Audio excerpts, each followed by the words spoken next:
त्यासाठी लागणारं साहित्य पाहूया।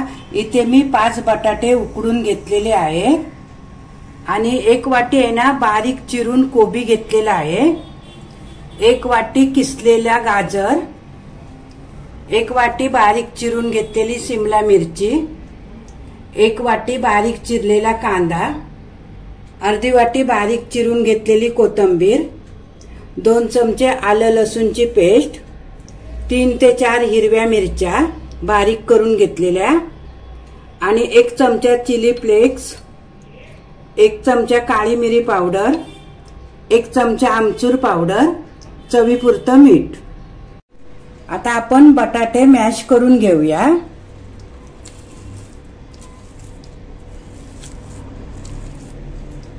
बटाटे ना जाड जाड राहता कामा नये, एकदम असं बारीक मॅश करून घेऊया।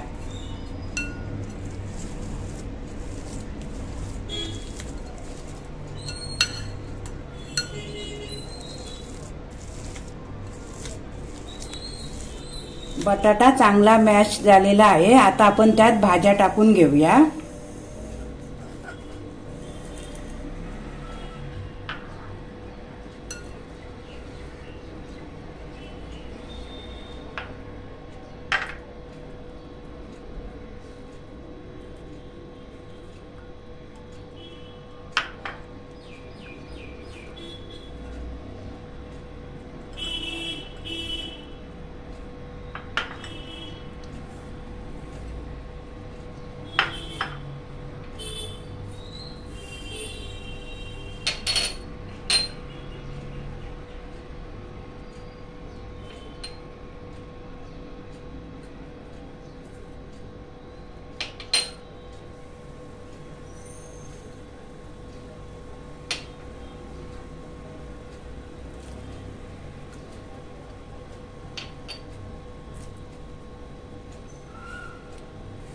चवीपुरतं मीठ टाकूया।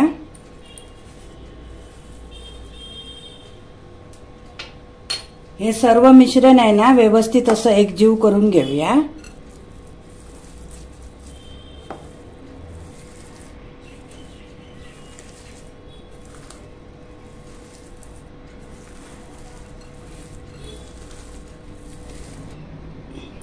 आता आपलं सर्व मिश्रण एकजीव झालेलं आहे आणि व्यवस्थित असं मिक्स करून घेतलेलं आहे। आता मी इथे ना 1 वाटी ब्रेड क्रम घेतलेला आहे, तो आपल्याला ना हवा तेवढा टाकायचा आहे। आपलं मिश्रण जोपर्यंत जवळ येत नाही ना तोपर्यंत टाकायचं आहे, म्हणजे असं मिश्रणाचे ना आपण गोळे करायचे आहेत, तेव्हा गोळा होईपर्यंत ना आपण टाकायचं आहे।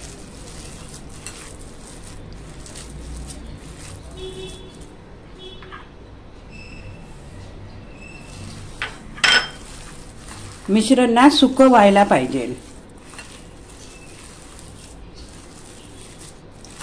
व्यवस्थित ना असं मिक्स करून घ्यायचं आहे। आता आपलं हे मिश्रण आहे ना व्यवस्थित असं मिक्स झालेलं आहे।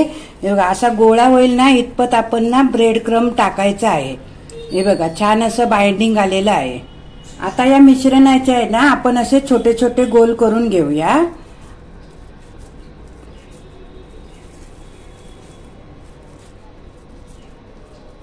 असे मीडियम साईजचे आपण ना गोल असे गोळे करून घेणार आहोत।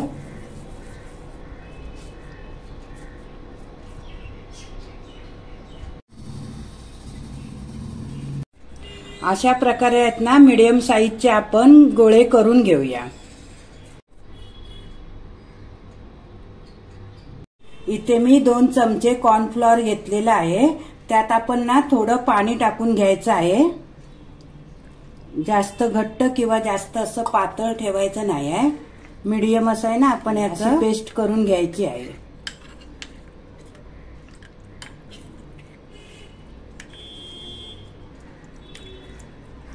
हे बघा जास्त घट्ट नाही किंवा जास्त पातळ पण ठेवायची नाही आहे। तर आपण एक गोळा घेऊन आहे ना या मिश्रणात असा चांगला घोळवून घेऊया। आता आपण ना हा ब्रेड क्रम आहे ना त्यात आपण ना व्यवस्थित असा लावून घेऊया।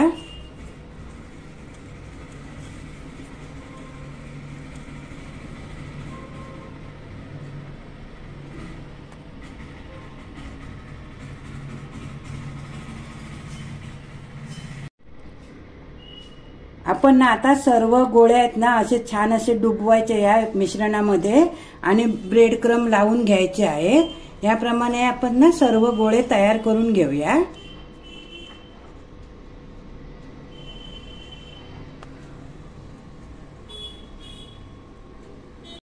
आता एका कढईमध्ये आपण ना तेल गरम करत ठेवलेले होतं। आता आपलं तेल गरम झालेले आहे। आता आपण ना लॉलीपॉप तळून घेऊया।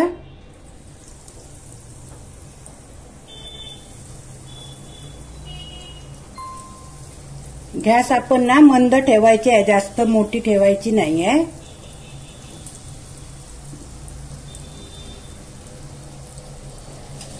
आता आपले लॉलीपॉप आहेत ना हे थोडे असे चमच्याने गोल गोल फिरवायचे आहेत, त्यामुळे आहे ना चारी बाजूने ना असे क्रिस्पी व्हायला पाहिजे।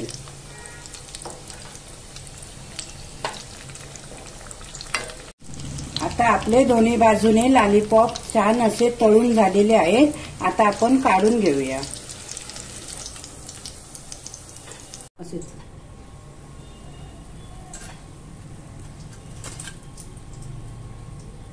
आता आपण अशा प्रकारे आहेत ना सर्व लॉलीपॉप तळून घेऊया।